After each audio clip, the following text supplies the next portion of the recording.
Alright, ladies and gentlemen, I'm here on that show, and I'm here to talk about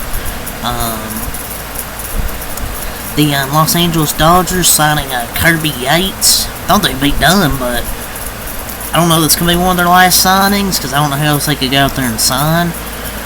They signed Kirby Yates and add another one, per Bob Nightingale. The Dodgers have an agreement with Kirby Yates. It doesn't say if it's any years or whatever, because Michael Kopech is expected to miss the first month of the season. I don't know why Michael Kopech's not going to pitch the first month. I mean, anybody else could have went out there and signed the top closer remaining. But, look, I think people's got to give their props to their front office. They see what they have in the building. I know the Yankees, Mets, and Cubs could have all done the same thing. We just do it better than everybody else. They can, they just choose not to. I mean, we can't have that much more money than everybody. I mean, they look what they see what they have in the building, and we're committed to winning. It's what happens when you have good contracts in your team and not any bad contracts. You can spend, guarantee wins, and a strong possibility of winning the World Series. Not a guarantee, though, but you got a strong chance. It doesn't say how much. I believe it's probably like a 1-year deal, because he's 37 years old.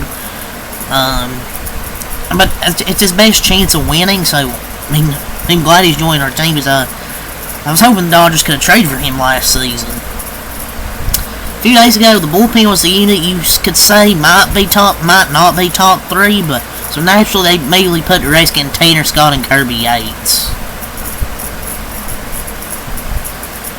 It's crazy because that same bullpen has held us together for that World Series run. They performed big time.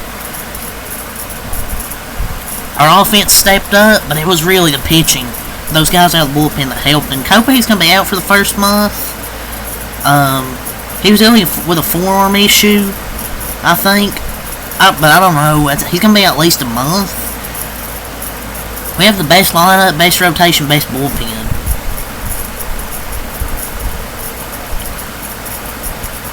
I don't know what other teams were waiting for, why they didn't sign Kirby Yates. This last season, don't give a shit about the record. He was a closer. 1.17 ERA, 61.2 innings, 85 strikeouts, and 0.83 whip. I don't know what took so long for a team to sign Kirby Yates, unless they were, guess maybe kind of turned off maybe by the age, because he's 37, but he's still a really good pitcher. And he's another piece, adding to this bullpen. Now with Michael Kopech, Evan Phillips, Alex Vesia, Blake Trinan, obviously now Kirby Yates, Tanner Scott, it's just stacked. Because you never know, one night Blake Trinan can maybe close the game, or Tanner Scott, or Kirby Yates, or Kopech.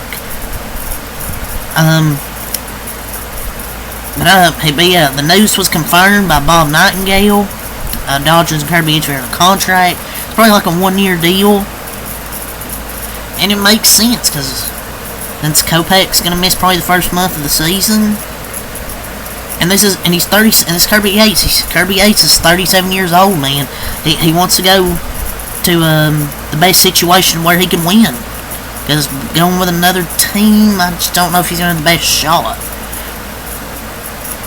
I just don't know how he was still a free agent at this point, because an established reliever who had one of the best back-end arms in the game, 33 saves and a 1.17 ERA, there were other contenders that could have used that production.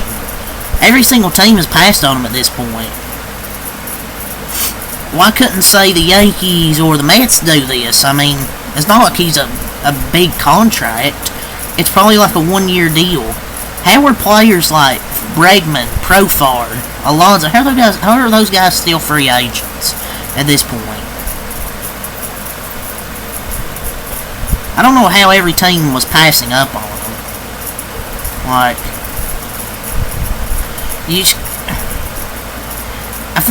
Every fan base acts like we signed prime MJ, Kobe, and KD in the same offseason. Like, relax. Like, every team passed on Kirby Yates. I don't think the Dodgers were prioritizing Kirby Yates, but nobody signed him. And Kopech's going to be out for the first month of the season. Nobody else had signed him. So, I mean, I'm just assuming everybody passed up on him. Because it's 3 weeks until, I think, teams report to spring training or something like that.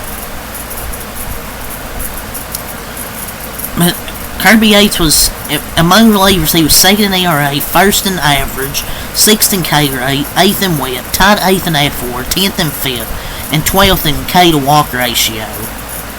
And this is the best bullpen in baseball. We had the best lineup, best bullpen, and we can low-key keep our starters at, like, maybe 6-7 innings, because we're probably going to do, like, a 6-man rotation. And we're really trying to keep ours fresh for October, our starters, and not burn them.